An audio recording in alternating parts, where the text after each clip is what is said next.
Chegou a hora da gente ver o que está em destaques nos jornais de hoje. Vamos lá, começando como sempre pelo jornal O Globo. Cadê o Globo? Aqui, Bethânia esplendorosa na capa do Globo. Ela começa com uma nova turnê.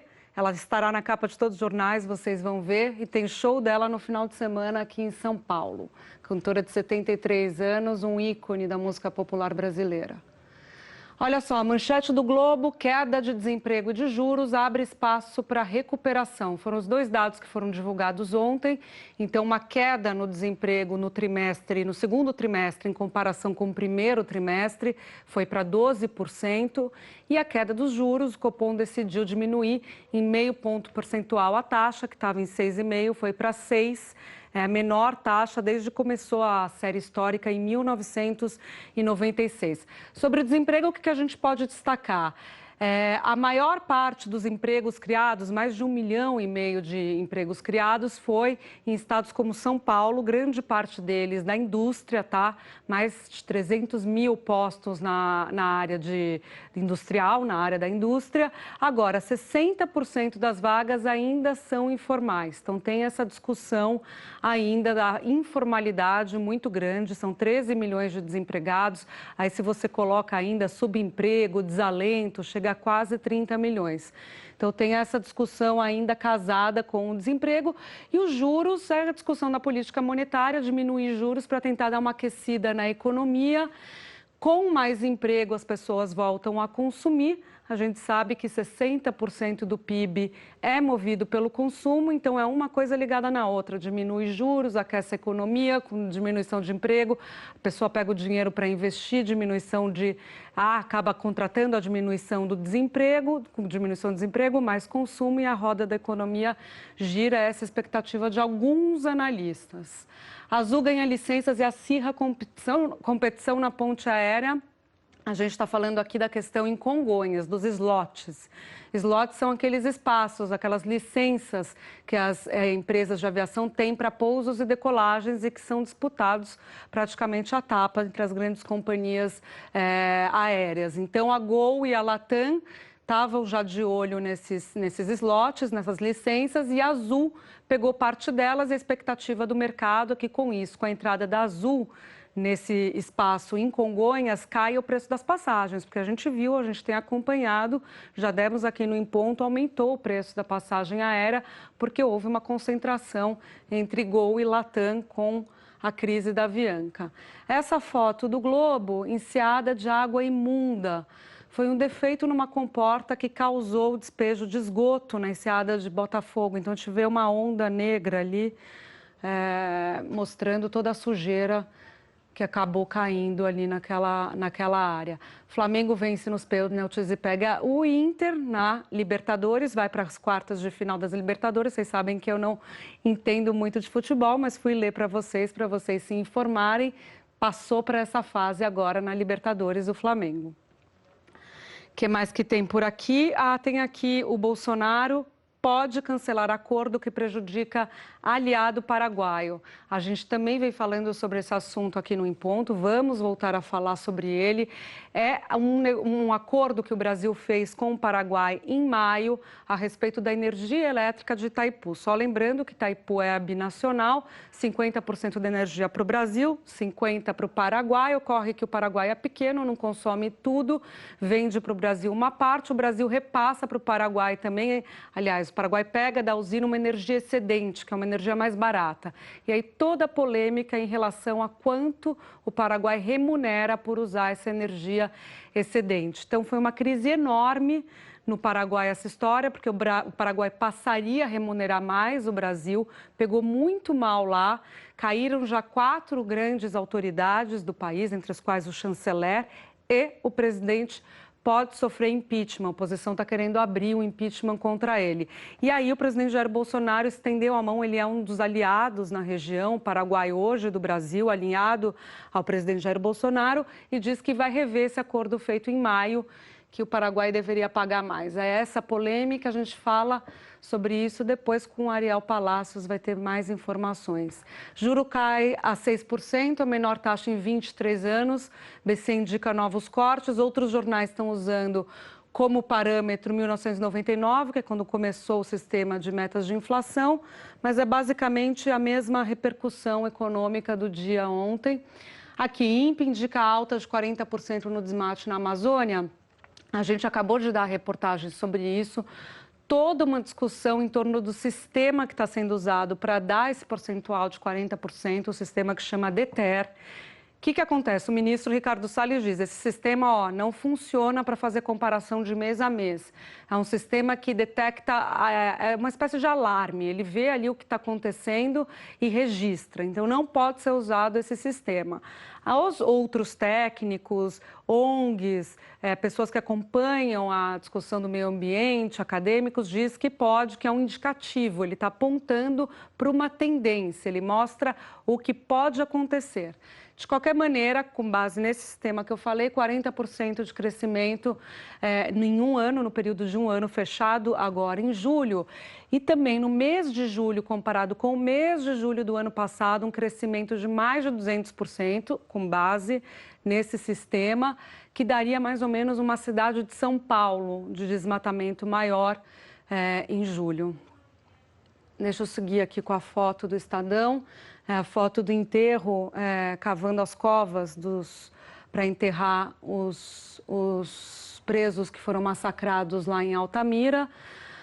Aqui embaixo, deixa eu ver, Itaipu, a gente já falou, o governo distribui cargos no INCRA entre deputados. Pois é, tem aquelas regionais do INCRA, são mais de 30, porque alguns estados têm mais.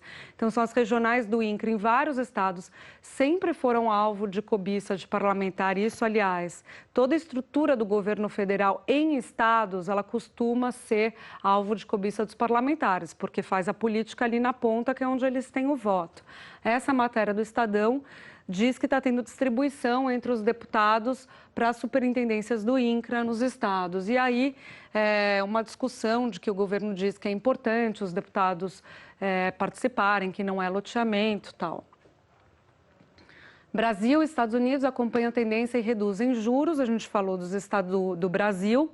O Fed também anunciou a redução de juros por lá. Então, nos Estados Unidos foi de 0,25%. Ficou na faixa, que eles usam uma faixa lá, ficou na faixa de 2 a 2,25. Agora, enquanto no Brasil a sinalização é para baixar ainda mais os juros, gente achando que pode terminar o ano até abaixo de 5,5%, lá nos Estados Unidos não. Jerome Powell, que é o chefão do Fed, já diz que foi ali um ajuste no ciclo, de meio de ciclo, que não aponta para uma redução maior.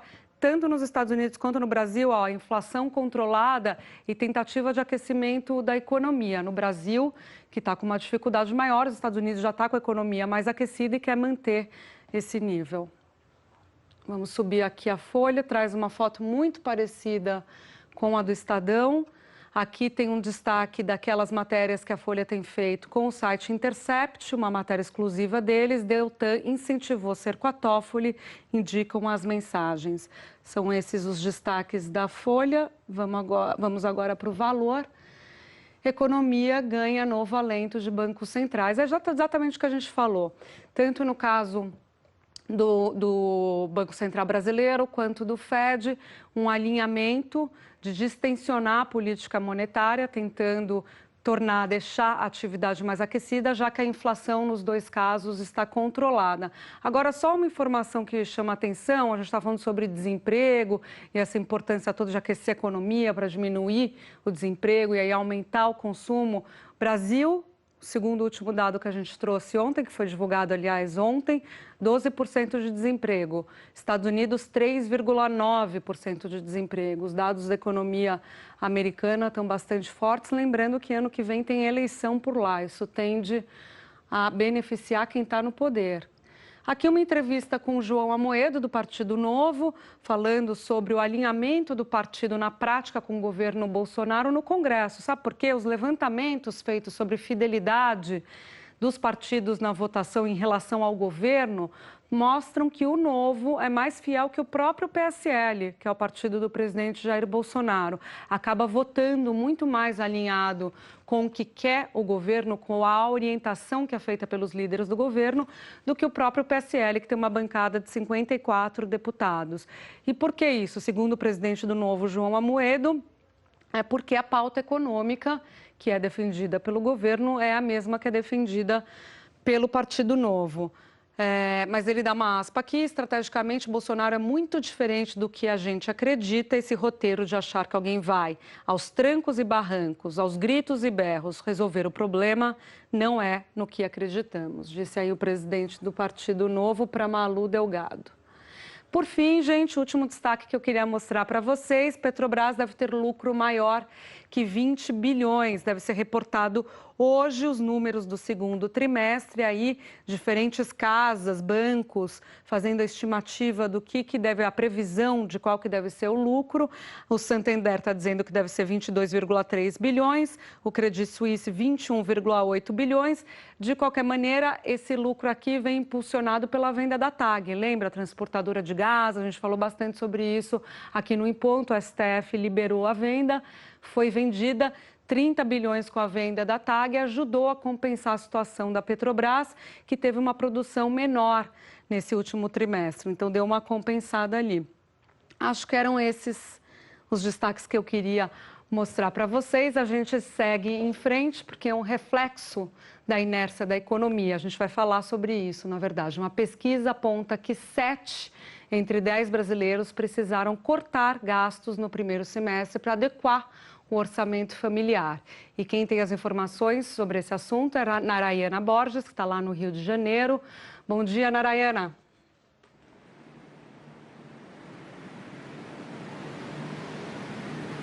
Oi, Júlia. Muito bom dia para você, bom dia para quem está acompanhando a gente. É como você disse, se reajustar, se readaptar à realidade, que não pode você manter as mesmas contas dentro daquele orçamento já apertado e acabar se endividando. Esse é um problema. Tem até um antigo ditado que é desvestir um santo para vestir o outro. É exatamente isso que acontece nesse rearranjo do orçamento, né? Você deixa de lado aquelas coisas supérfluas naquele momento, não necessárias naquele momento, para poder manter e arcar com aquelas essenciais para a manutenção do orçamento da família. A Confederação Nacional de Dirigentes Lojistas e o Serviço de Proteção ao Crédito fizeram um levantamento mostrando exatamente um pouco sobre esse corte no orçamento das famílias, e a gente separou esses dados para o nosso assinante poder acompanhar com a gente.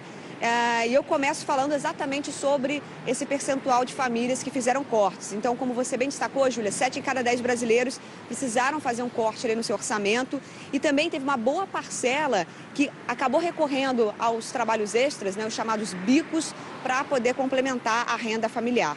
Agora, quais os motivos para esses cortes e também para recorrer a trabalhos por fora, né, aos bicos? O desemprego, contas no vermelho e estar negativado. Ontem nós falamos sobre isso aqui também, na edição do Em Ponto. Então, esses foram os motivos para os cortes no orçamento da família.